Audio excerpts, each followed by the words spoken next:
viewers, this is Zeray Press. Today we are having a special guest from Norway.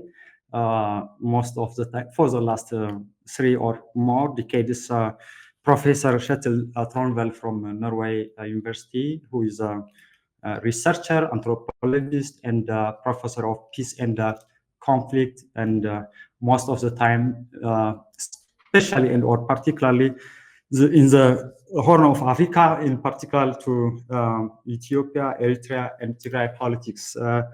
We have invited him to share us his wisdom, his knowledge, his point of view on the dynamics of Horn Africa.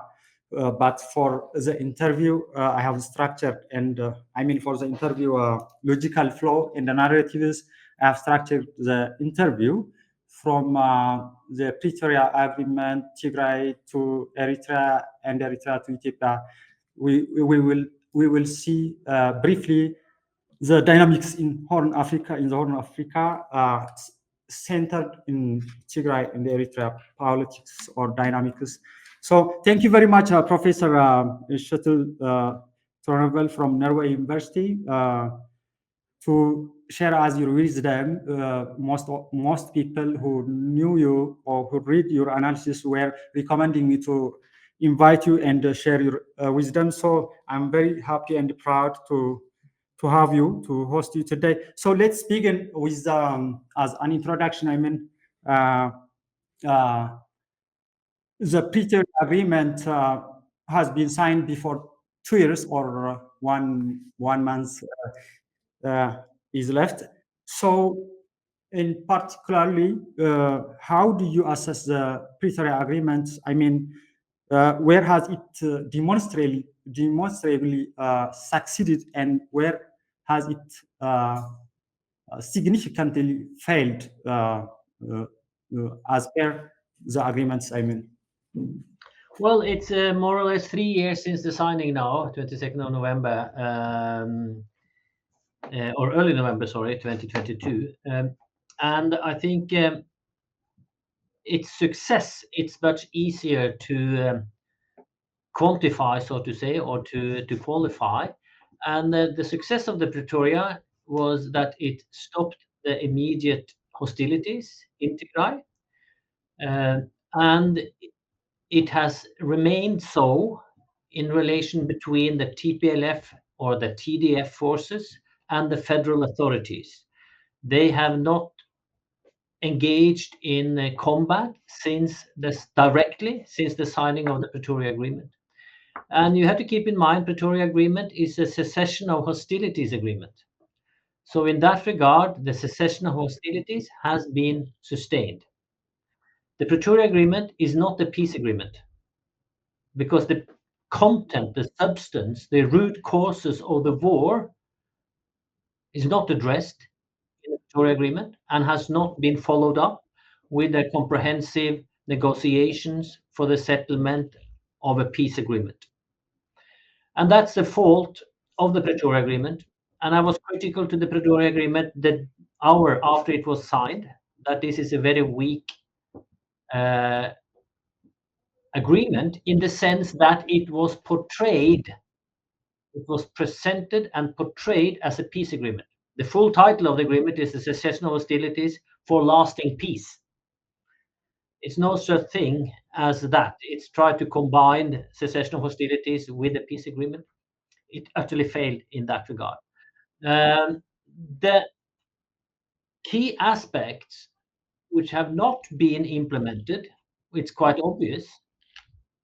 The prominent among them, the return of IDPs, the return of territorial control to Mekele of territories which used to be considered part of Tigray region. Today we are not sure how they are considered. I'm speaking specifically on West Tigray, the Wolfite area, and also part of southern Tigray. And the third element not being implemented is the restoration of full humanitarian access, rebuilding of Tigray, which have not taken place. And fourthly, the lack of Tigrayan representation at the federal level, meaning in the House of Federation, in the House of Representatives, and so on. Tigray is not represented at the level of federal government. And you mentioned other attributes of the agreement, which is of importance, but not that strong importance. But at least these 4 areas, the agreement has not been implemented, and for various reasons, obviously. So you can say it is a success in a sense of ceasing hostilities between Tigray authorities and federal authorities, but the remaining issues is a failure. Yeah, so beyond silencing the gun, I think the Pretoria Agreement, as you rightly mentioned, is not effectively implemented. The western part of Tigray remain under foreign forces control, and the territories of Tigray under the influence of the Eritrean government so far, and the IDP, internally displaced peoples, are not having at least the humanitarian food aid, so exposed to, vulnerable.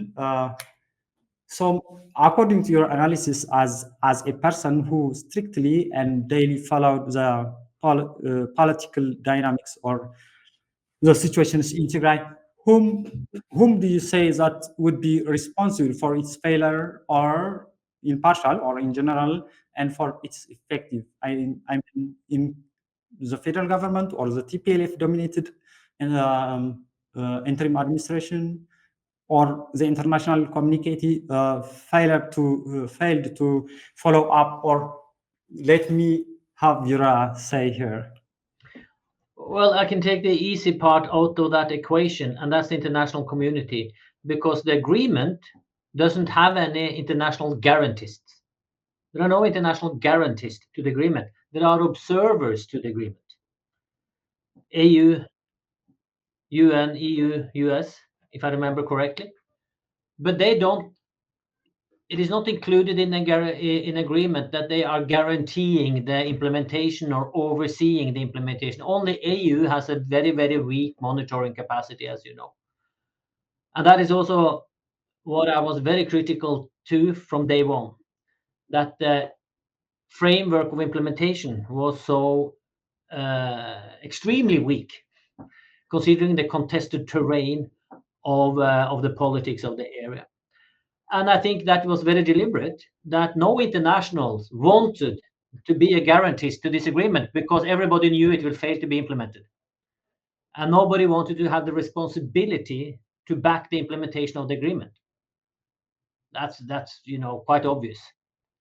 So who are to blame for lack of implementation? Well, the issues which are remaining to be implemented rests on the authority of the federal government, because the authorities in Mekele, be that the interim administration or the TPLF party, they don't control West Tigray.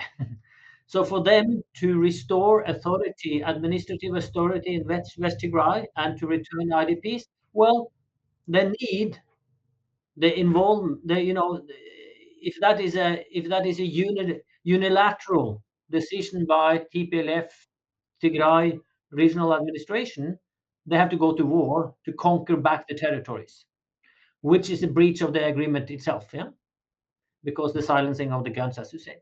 So it is rested on the federal authorities to foresee and oversee the implementation of that aspect, meaning that they have to either forcefully remove the current administration of West Tigray or find some kind of negotiation to settle that issue. And we know that hasn't been done for various reasons, obviously. And the lack of attention by the federal government to the full implementation of the Pretoria Agreement was also quite visible from day one. They wanted a stop to the warring, which is good, absolutely fantastic, but they didn't necessarily want the remaining issue to be implemented. It's more opportune, possibly, for the federal government to let it hang there, so to say, in the air, more opportune for political reasons. But I'm not letting Tigrayan authorities go without any responsibilities in this. Obviously, there is a huge responsibility on the authorities in Tigray, and I'm using that term deliberately because the confusion of political responsibilities between the interim government and the political party of TPLF, and more conflated now today than it was in the early start of the period after the signing of the agreement. The Tigrayan authorities have a good share of responsibility of lack of implementation of certain parts of the agreement, yes. Okay, great. So the main question, I'm proceeding to the first question, the main question of our discussion, that the internal Tigray politics within the PLF evolution or political dynamic post-war, after the devastating war. As you know, the TPLF, which dominated the Tigrayan politics for decades, is now governed in Tigray under the context of trauma and destruction. How has the war changed the internal political dynamics or pattern of TPLF in Tigray, within Tigray and within the party? Let us hear your wisdom or analysis here. I think it has changed quite a lot, but it also depends on which time period you are viewing it under. Because we have to remember that in the period after the death of Meles Zenawi, 2012, until the new leadership of TPLF was elected in November 2017, it was an increasing criticism raised by Tigrayans against maladministration, against corruption, against politics and policies exhibited by TPLF. And the new leadership elected in November 2017 was elected to clean the house, so to say, to get rid of maladministration, corruption, to be more accountable towards the Tigrayan constituency itself. They promised at that time. I remember the very strong criticism raised by the old guard, for instance, Sebadnega, on corruption in the party at that time. But soon after they were elected, of course, the EPRDF broke down and things changed. So the war on Tigray from 2020 to 2022 had the consequence that the party of TPLF was reconnected to the people of Tigray, as war does, because the people of Tigray saw that the only protectors they had was the party because of their political skills, but certainly because of their military skills. And hence, the party was re-established as a genuine front protecting Tigrayan people during the war. And you had the emergence of TDF as a representative of that. But after the war and after the signing of the Pretoria Agreement, you immediately saw old internal conflicts, all the issues resurfacing, and you had an increasing then disconnect between the party leadership and Tigrayan interests, as articulated by civilian Tigrayan constituency.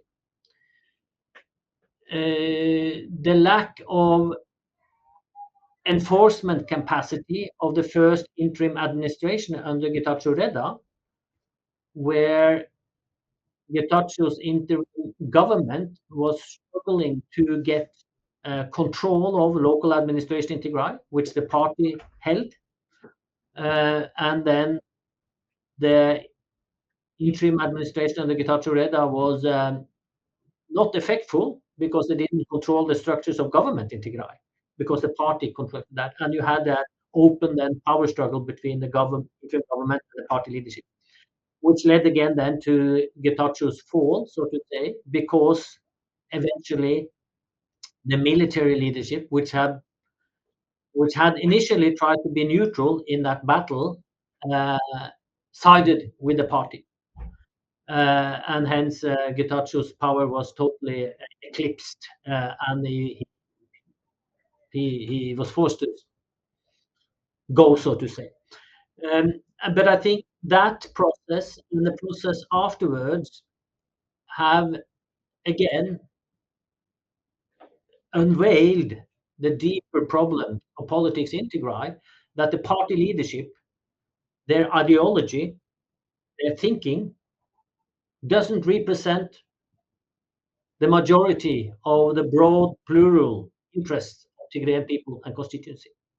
And you have today a similar kind of disconnect between the party and the people in many ways. And the people are used as pawns, which is historical what politicians are doing in Ethiopia. The people's voice are never represented in power as such.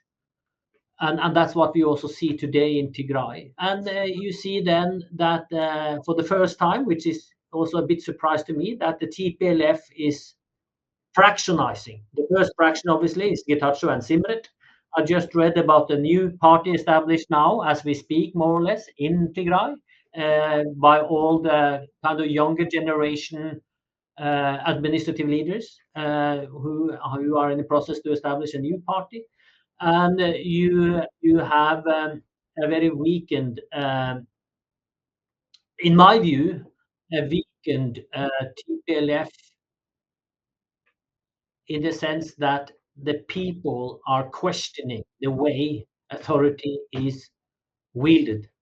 You have high level of corruption, of misuse of power, of human rights violations in Tigray, of a party who is trying to control the media, a party which are exploiting a party leadership, and I'm including here both the interim government, the party, and the military leadership, exploiting extraction of resources, of gold, and so on and so forth. So obviously there is a political crisis in Tigray, and where the TPLF is at the center of that crisis. And whether they manage to reinvent themselves again, which they have done earlier, it's an open question. I'm not passing a judgment on that. That might happen. But certainly the way it is operating now is not conducive, I believe, to the general interests of the Tigrayan people. Yeah, as you said that, I mean, you have given an interview for two Tigrayan media based in the diaspora, the UMD and the Tighat, before 4 or 5 months. So there are maybe developments after that in Tigray. As you see that the TPLF leadership was split into two factions led by Getachew Reda, aligning with the Addis Ababa-based federal government, whereas other factions led by Dr. Debrecen is aligning with the Sondo alliance with the Eritrean Isaias Afwerki regime. And the TDF, the Tigrayan forces, is split again into TDF, which is under the control of Debrecen TPLF leadership, and the other is the Tigrayan Peace Force, which is in Afar region. So when you simply collectively assess these developments or these dynamics or these political dynamics or nature of politics in Tigray, would you say, or how you are going to characterize, I don't know, if the Tigrayan politics nature is changing for good or for bad? I think my generation would like to see that and learn from your analysis.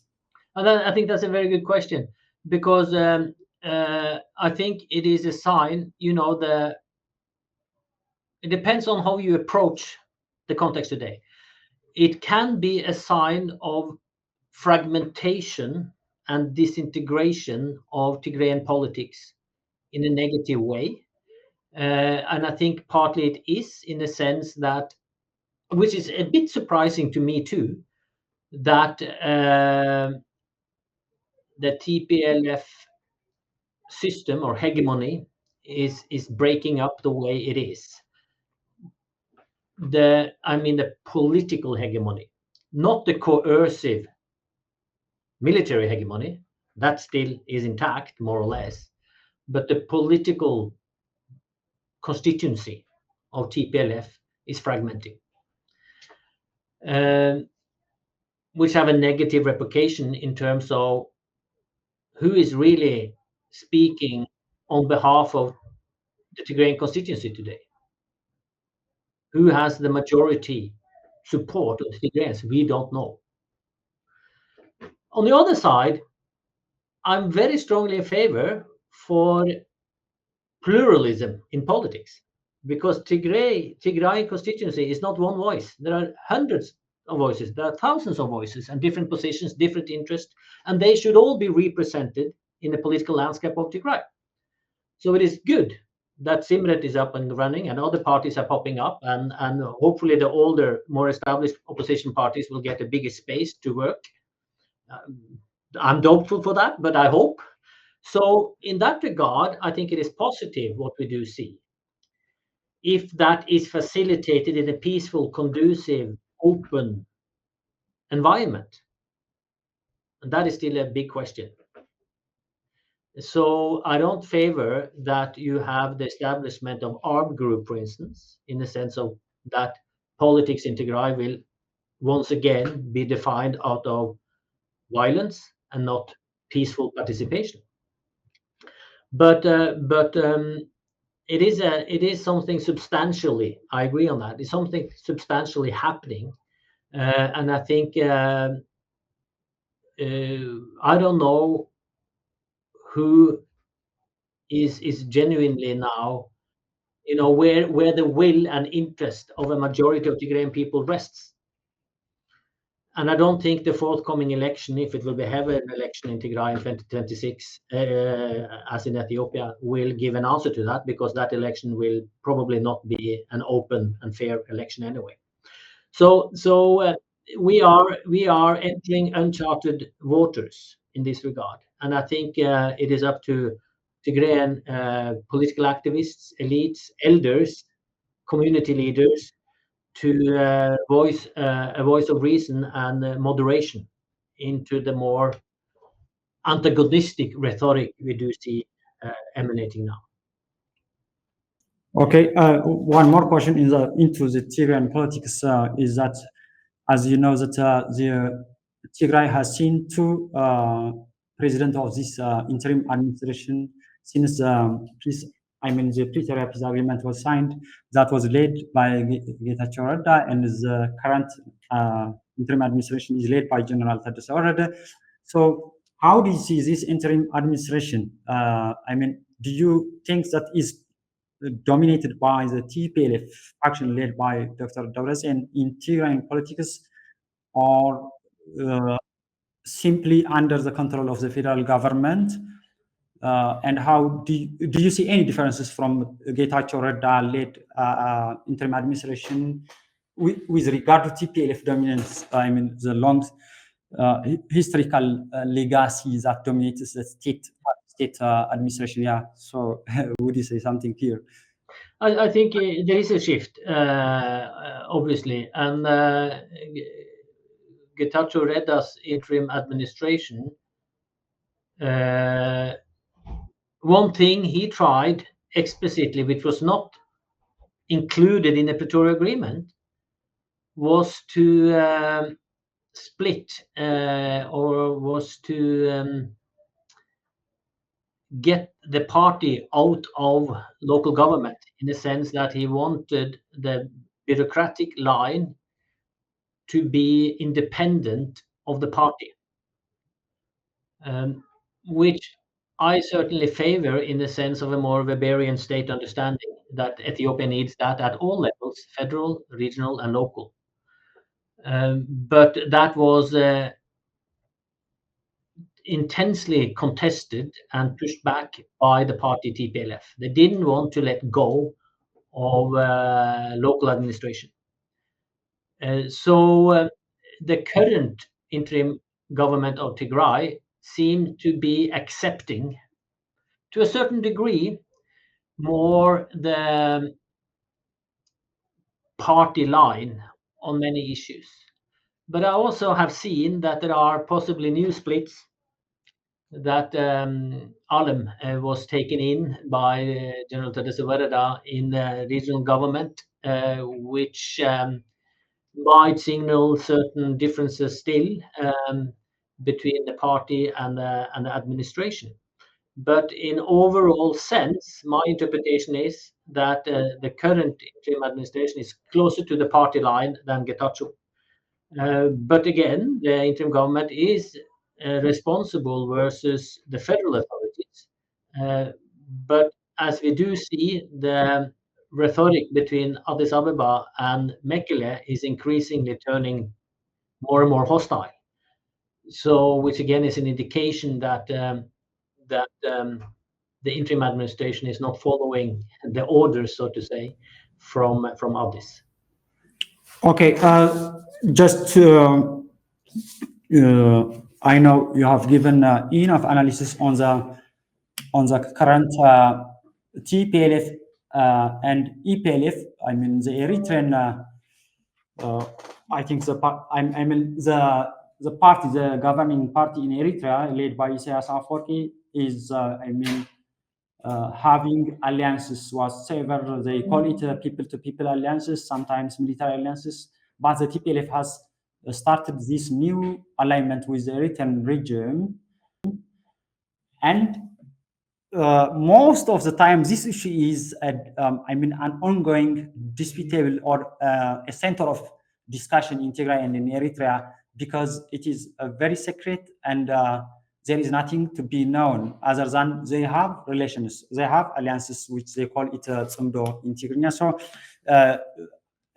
maybe there are new developments within these 4 or 3 months, and you have observed something. So what has TPLF to give Isaias, and in response Isaias would give to TPLF, so that the alliance should be strong to whether real or perceived enemies against the common alliances? So what do you see in this, and how strategically would affect the Eritrean government and the Tigrayan politics, particularly the federal government started accusing the TPLF and the Eritrean regime alliances with Fano in the Amhara armed militia, trying to topple the federal government. So how could we see its positive and negative aspects?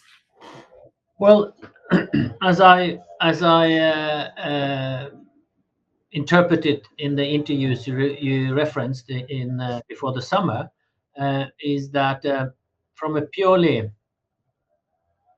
analytical realpolitik viewpoint, I can understand that the leadership in Mekele wants to align with Asmara, in a sense that they feel increasing desperation because Addis Ababa doesn't supply and doesn't enforce the Pretoria Agreement, doesn't supply necessary material for reconstruction, and so on and so forth.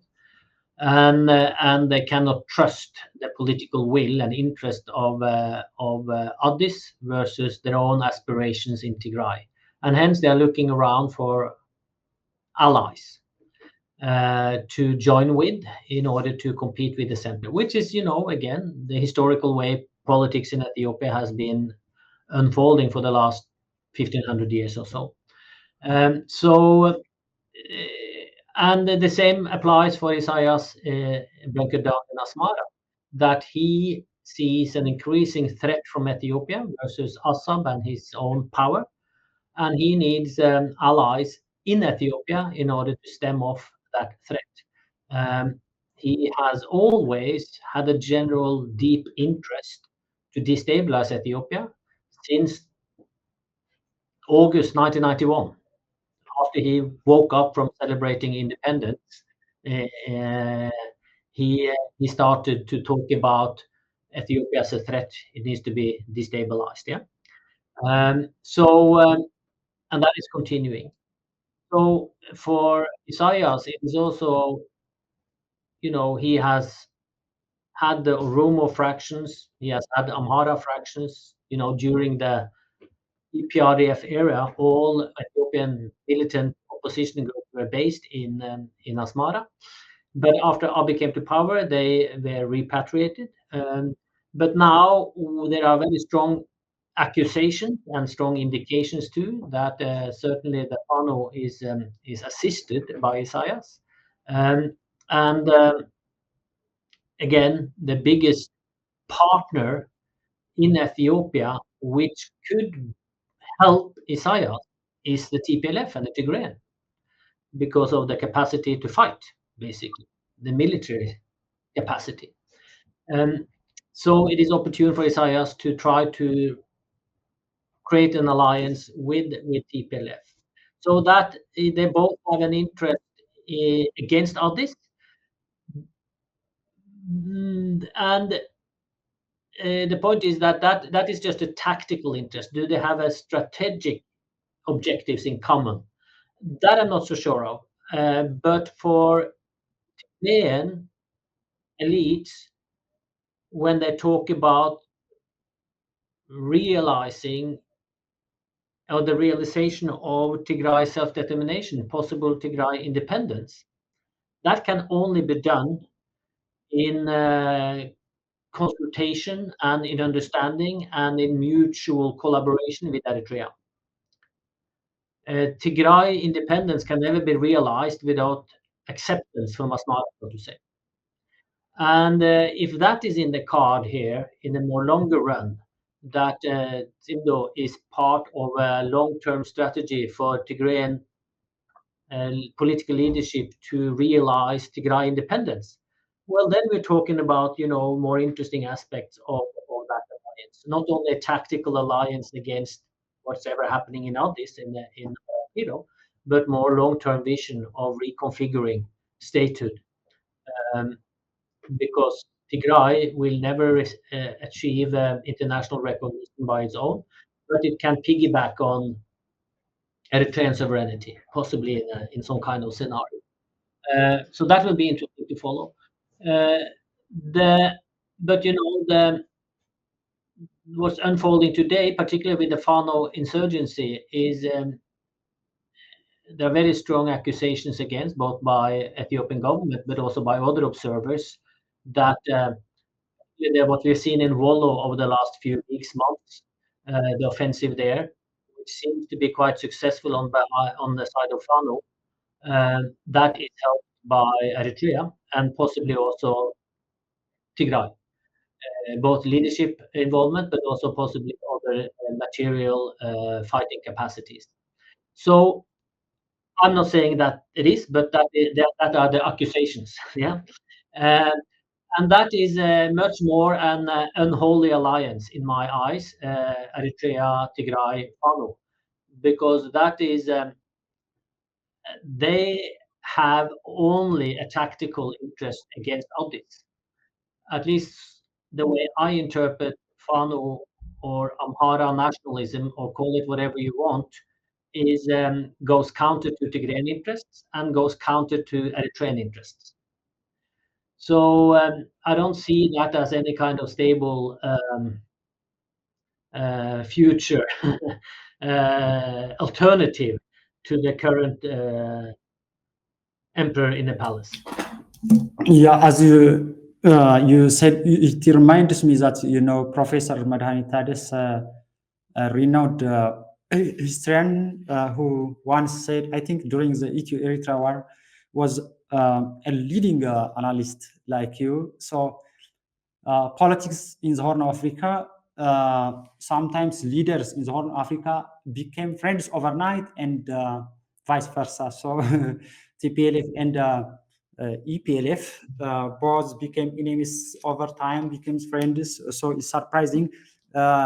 It's no surprise for me that changes happened quite rapidly. And as I said earlier, I've written a book on that, what happened in 1998, 2000 war, exactly those changes of alliances.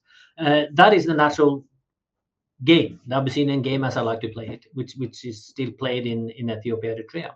And Eritrea is integral to that Abyssinian game. Isaias doesn't look upon himself or Eritrea as disconnected from the Ethiopian realm. He is playing the game better than anyone else within the Ethiopian realm. So that is not a surprise. But when we're talking about long-term sustainability of these alliances, that is a big question mark behind at least the Fano component in a possible Eritrea-Tigray-Amhara alliance.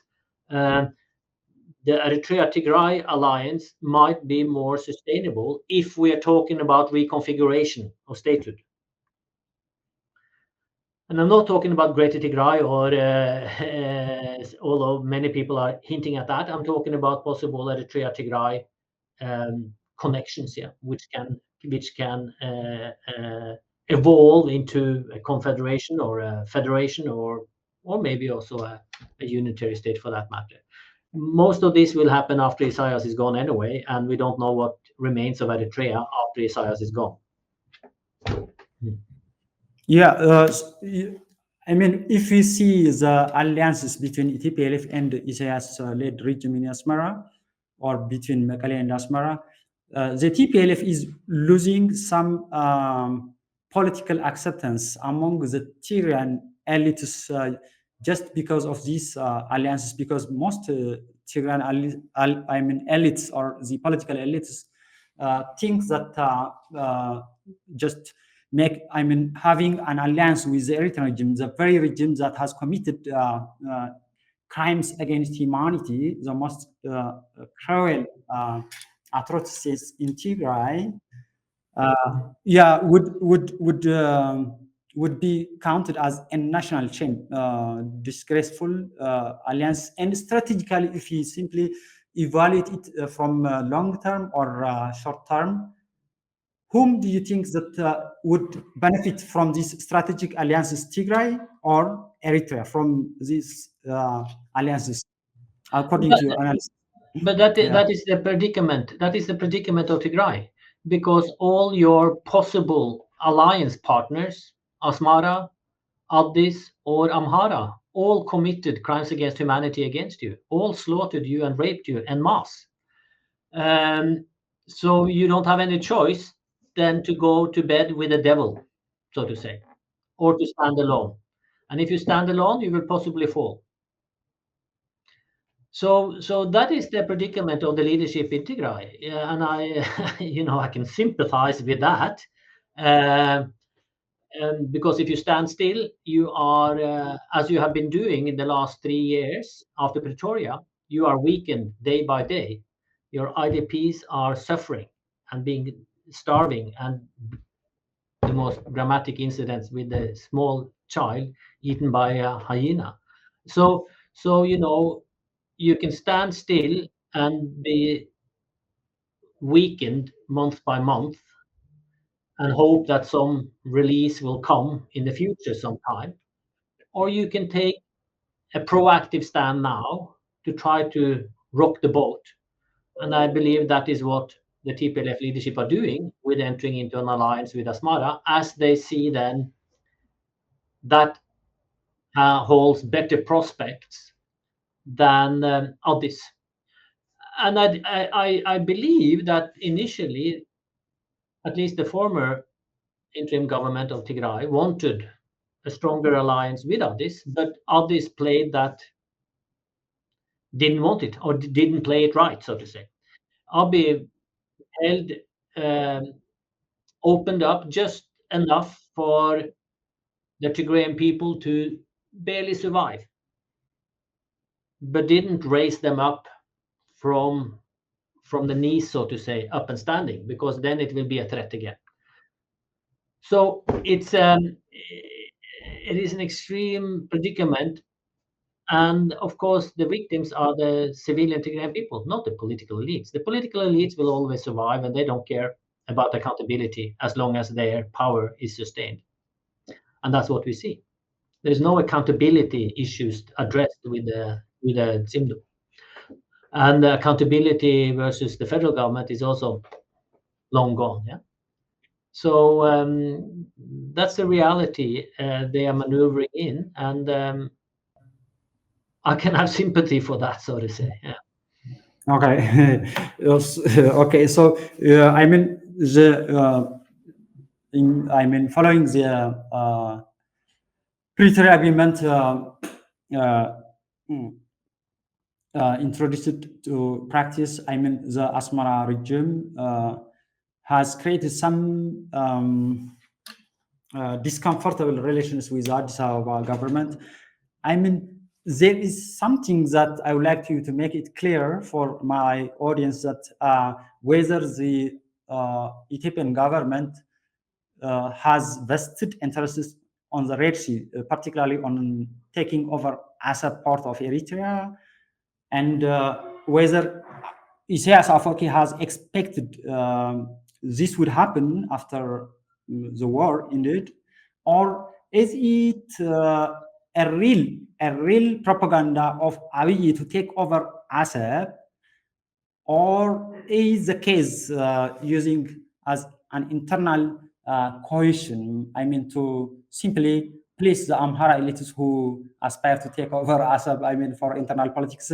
And some people say that the Pretoria Agreement has caused some differences between Asmara and Eritrea, and some say that no, it is the main case of enmity, sense of enmity or rough relationship between Asmara and Addis is Assad.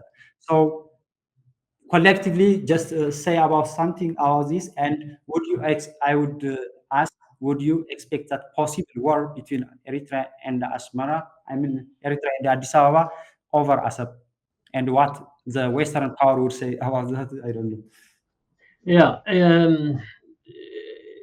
I think again, it is all about your perspective and how you approach that whole scenario of a new Eritrea-Ethiopia war, possibly over Red Sea.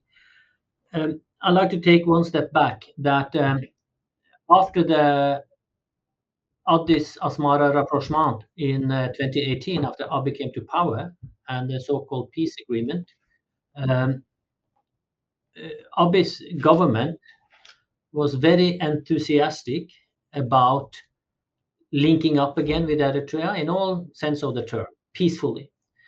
And in the fall of 2018 and the spring of 2019, they negotiated intensely with Eritrea and developed three bilateral agreements: a port agreement, a macro trade agreement, and a cross-border agreement, which should facilitate Ethiopia's full uh, access peacefully and under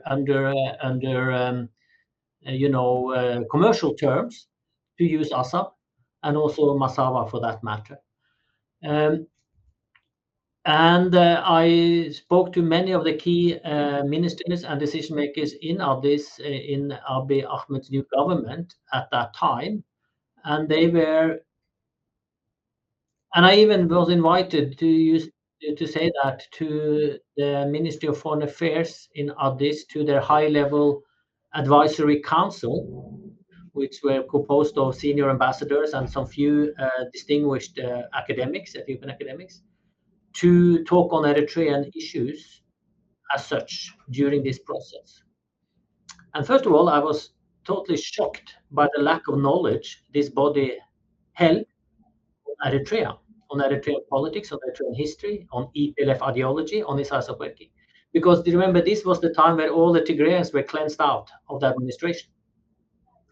And those who held the Eritrea docket were all Tigrayan until Abiy took over. So there were no competence on Eritrea during that period in his administration.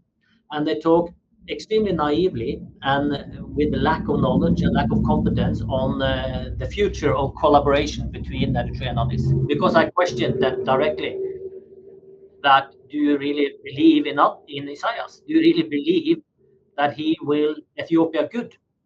And they said, yes, yes, yes, of course. He said so. Yes, yes, yes. But it failed. And these three key agreements, even Ethiopia pushed and pushed and pushed for ratification of them in the spring of 2019, it failed.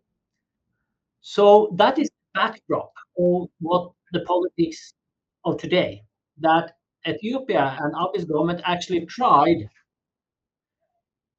to settle this peacefully. So that's one avenue to understanding today.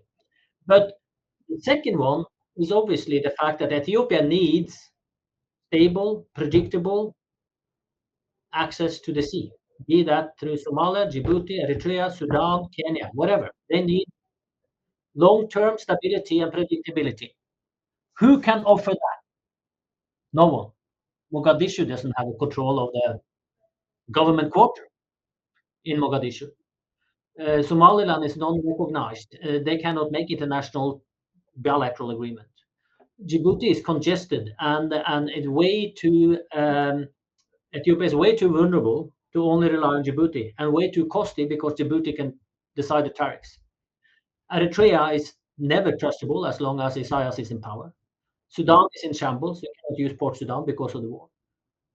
So I can see that Ethiopia, as one of the biggest landlocked countries, population mass in the world, is in desperate need of predictable, stable access to the sea. That is one perspective again, and a second perspective. The third perspective obviously links to Abiy Ahmed's own vision of Ethiopia, of his long-term vision of what Ethiopia is supposed to be, which links back to his coming to power, which links back to the prophecy of him being the seventh emperor or whatever. So which links to his vision of establishing Ethiopia as not only a regional power, not only a continental power, but to establish Ethiopia as a global power. Then they need access to sea. And it links to his understanding that historically Ethiopia controlled the seashore of the Red Sea. That is questionable, to say at least historically, but at least they had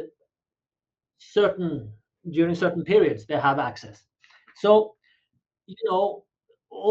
and then you have the wild card element today, which is introduced not by Abiy or Isaias, but which is introduced by Trump and certain other global powers, Putin and China, in the sense that the international system, the international norms, international relations, international law is no longer a valid instrument on how big powers or regional powers relate to neighboring countries. We've seen that, yeah? So this is an extreme opportune time when all these 4 or 5 processes, issues are conflated into one. This is the time possibly for Abiy then to fulfill his vision of realizing Ethiopia's ownership or access to the sea. Purely transactional, purely economic, Assab is of no use whatsoever for Eritrea. It's only a port for Ethiopia. It's only been working for Ethiopia earlier too. So for Eritrea, it would make 100% sense to negotiate a long-term lease of Assab to Ethiopia, and Eritrea can cash out billions of dollars in that. And they really need it for their own suffering people, but Isaias denies it because he doesn't care about his people suffering. So, but I think when a war breaks out, and I say when, I don't say if, I believe a war will break out because these issues throughout history in the Horn have been settled by force, not by negotiations. So it will not only then be a war on Assab, because all Eritrea will, of course, be mobilized, and then that will have ramification on Tigray and on other actors in Ethiopia. So I think it's an extremely precarious situation we are in, and that war, when it breaks out, it will be a regime change war in Eritrea. Eritrea cannot manage this. You might have other plausible scenarios if TPLF, TDF, if FANO jointly go together with Asmara, possibly also some OLA elements, and say, yes, we do have a military alliance against all this. If that managed to materialize rather quickly, the pressure on it might be too strong to fight. The military pressure on others will be too strong to really fight Eritrea. To manage a regime change in Eritrea might be difficult then. But without such a broad-based, consolidated military alliance happening overnight, I do believe that the war capacity and capabilities of Ethiopia and Eritrea cannot be compared. And even though it might be a long, drawn-out war, a war of attrition, well, Ethiopia have 125, 130 million to take from. Eritrea has 2 million to recruit. And yeah, so and that's what we see in the rhetoric today when the Eritrean regime is Yemane Gebremeskel is every day tweeting desperately, warning about the threat from Ethiopia, trying to mobilize an international community to stop Ethiopia. Ethiopia is maneuvering very skillfully. You saw the latest letter to the UN Secretary General, where my former colleague and friend argued very moderately, rationally, based on international principle, that Ethiopia is that Eritrea is actively destabilizing Ethiopia. Eritrea is actively a military threat to Ethiopia, and all this and an argument we are seeing for the last year or so, emanating from this, is building up the case that this is by international law a justified right of self-defense. That will be the presentation from Ethiopia when the war starts. We are fed up of Eritrea undermining, destabilizing, creating havoc in Amhara, in other regions, allying with Tigray, and posing a threat to us. Also, Eritrean troops are still on Ethiopian sovereign territories in Tigray, as far as I know. So it's a very scary moment, and for all people of the region, the Ethiopian people, they will be suffering. They are the victims of this again. But I don't see anyone willing to take the necessary, not only the steps back, but to actually solve the key issues. Access to the sea. I have to take a modification that the Ethiopian government is extremely skillful in using the language of constructive ambiguity. They always say that we will take access to the sea by negotiations, by peaceful. But then you have Jula, Marshal Jula, saying something else, and then other people saying something else. So if you take all into one, I think it is a real plausible scenario. What with the new war? Yeah. Professor Kjetil Tronvoll, you know that the Ethiopian government is using very confusing propagandas regarding the ASAP. Sometimes it implies militarily and sometimes diplomatically or legally, and whether it intended to take ASAP as a sovereign, I mean from Eritrean sovereignty, or wanted to use as a commercial commodity like Djibouti or somewhere else. So it's not clear, but simply the intention seems to be militarily to take over ASAP. So the Red Sea has many sub-regional power, regional power, global power, vested interested, and given the Yemen crisis, and if the Ethiopian military crisis again added to what is it already in the Red Sea, what would be the possible response of the international community, particularly the United States and the Egypt and Saudi Arabia, given their interests there? Maybe do you think that they would allow the Ethiopian government to take over militarily the ASAP Assab port? Well, the international community doesn't have a military force to stop Ethiopian government to do whatever they want to do. So the UN is as you know, is in not only in shambles, it is in a stalemate and impasse. They cannot do anything. The Security Council is divided. The question is obviously that what are the end game scenario of a new war?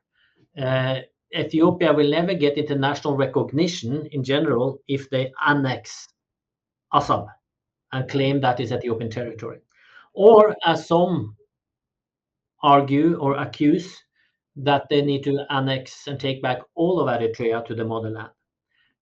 But a war on Assab will also, as I said, be a regime change war in Eritrea. So a new government in Eritrea, whatever that is, it will rely upon Ethiopia. And hence, a friendly, submissive Eritrean government will sign off a deal with Assab. Not necessarily giving the territory to Ethiopia, but again, a port agreement of a lease agreement of 100 years or whatever, which is 100% acceptable internationally. The ramification of a war is interesting, exactly as you say, because the Red Sea states and other Russia, China, US have vested interest in what's happening in the region, obviously. It is the strait where, I don't know, half of the global traffic of oil pass through the Suez Canal and so on. So the most immediate concern is what will Egypt do? Will Egypt allow Ethiopia to regain control of Assab or to gain control of Assab? And if Egypt is getting directly involved with their navy protecting Assad, that might, then the war will look different. And what then will other actors do? Saudi Arabia, and particularly the Emirates, who have the capacity to use military force one way or another.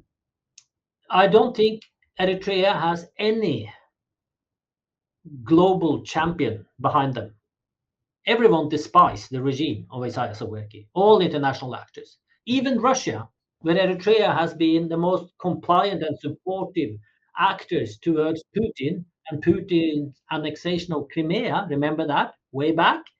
Eritrea was the first country to recognize Russian sovereignty of Crimea. So they have nothing to talk about when it comes to protecting territorial sovereignty under international law, because Eritrea has been the most blatant supporter of the violation of territorial integrity under international law. So whatever they are saying on that issue is just lame. It doesn't have any credibility. But nevertheless, that Eritrea is still backing Russia's warfare and Russia's right to annex Donbas and the western part, eastern part of Ukraine, Putin will not support Eritrea in such a scenario, I believe, because one thing, they don't have the capacity to fight for Eritrea, but Putin also understands that Ethiopia is the big brother in that area of the world, and they need to align. They need to have bigger perspective than only Eritrea. Russia also relate to other Middle Eastern states, so to say. So I don't think Eritrea will get any support, material support, or active diplomatic support by either Western internationals or Asian internationals. Of course, everybody will say shame on you, Ethiopia, because that's diplomacy. Publicly, they will say shame on you, Ethiopia, but they will not do anything. They will let this slide, as we let so much else slide in today's world. The international norm, the international relations system is broken. Yeah, the protection of sovereignty and territory is no longer upheld as it should be. And Ethiopia knows this, and Eritrea knows it. That's why they are increasingly desperate in their argumentation. Yeah. Okay. The last question, maybe my generation from Tigray would expect to hear from you is that, or to make a sense out of the. Let's assume that the military war between Eritrea and Addis Ababa uh, would broke out, and what do you think that, or what do you advise that Tigray would make out of it for its own long-term strategic advantage, just from the point of view that those who aspire, the Tigrayan elites who aspire to make Tigray independent, they expect something from the war. So how do you advise those Tigrayans who aspire for independence, for Tigrayan independence, to make something strategic advantage out of this war between Eritrea and Asmara?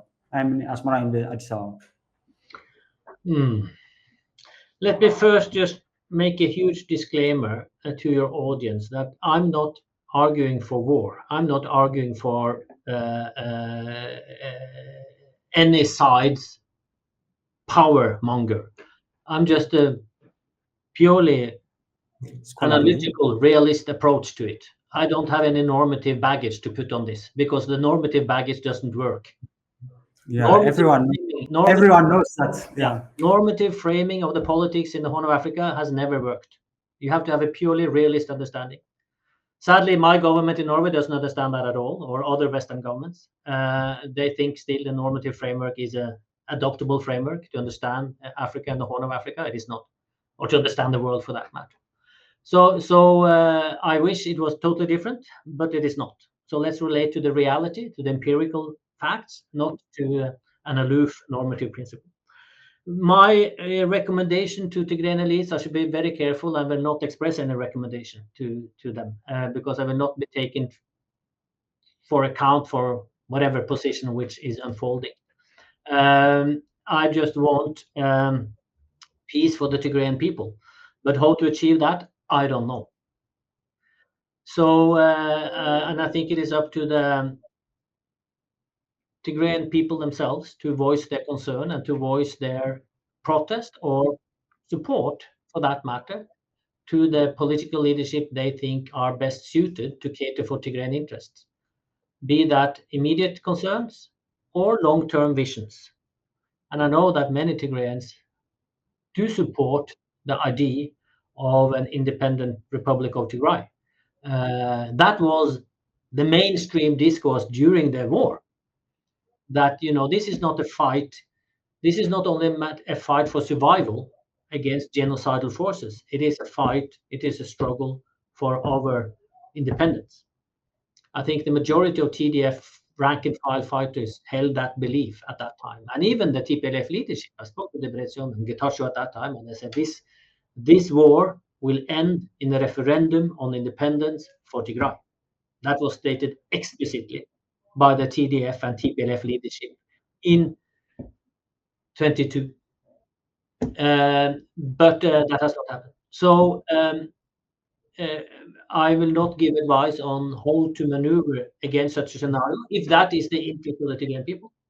But I would rather ask all political actors to show moderation and to show constraint and to seek negotiated solutions, be that internally in Tigray between Mekele and Addis, and certainly also between Mekele, not between Addis and Asmara for that matter. I don't think it will happen, but I have to say I hope it will. Yeah, I think thank you very much for your wonderful analysis and critical point of view on the current developments between, I mean, on the Horn of Africa in particular, the Ethiopia, Eritrea, Tigray politics. But just the last minute, I will give you the chance to convey your goodwill to the people of Horn Africa. And I'm very happy to do that. Eritrea is extremely close to my heart. I lived there from 91 to 93. I know so many Eritrean friends. No, most of them are abroad because they have fled their regime. But I still have a lot of friends internally in Eritrea, and my heart goes out to Eritreans every day because of the plight they have been under for the last 20 years or 30 years, how you look upon it. I have so many close friends in Tigray, and Tigray is so close to me. I've been living there too for a long, long time, as you know, and all the terrible, terrible circumstances you have endured over the last 5 years is unbelievable, and you still show a great deal of resilience as a people to survive, and you just hang in there, and someday it will improve, obviously.